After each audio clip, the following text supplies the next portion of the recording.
Maybe everything you were taught about men and women was never about truth, but about control.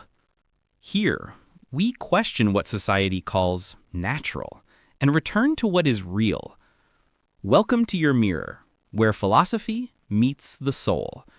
Subscribe, and let's awaken together.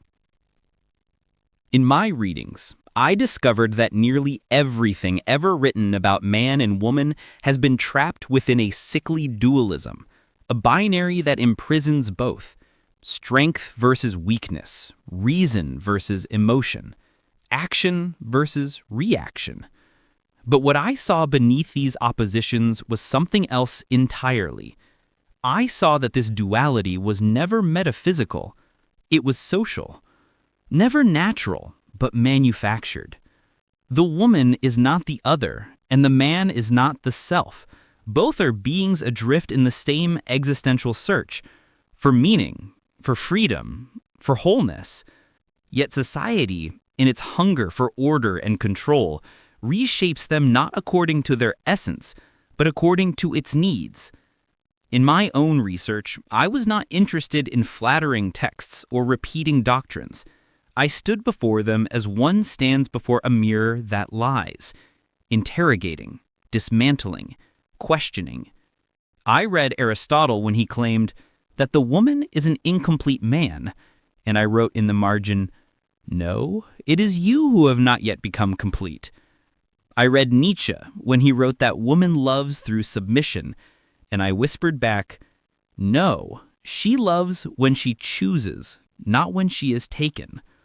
I immersed myself in the study of gender, power, language, and the body, and I began to see how every idea we hold about men and women is but the echo of an invisible power. It reproduces itself quietly, almost elegantly, through religion, through law, through education, and most seductively, through love. In my solitude, I was never alone. Plato was there, so was Descartes, Simone de Beauvoir, Foucault, and Heidegger. Yet I was not a disciple to any of them. I listened, I questioned. I wrote that woman is not a philosophical object to be examined, but a philosophical subject that thinks, feels, and defines herself. I wrote that man is not a universal standard, but a particular existential condition, just as fragile, just as finite. I wrote that the relationship between them cannot be built on the illusion of complementarity, but on the truth of parallelism. Two autonomous lines moving freely, side by side, not because they complete each other, but because they choose to coexist in freedom. I wrote that love, stripped of domination and dependence, becomes a sacred encounter between two free consciousnesses, not a transaction of needs, but a communion of being. At KU Leuven University, across a cold digital screen and within a strangely warm solitude, my vision began to take form. It was there I realized the question of woman and man is not a moral question, nor a sociological one.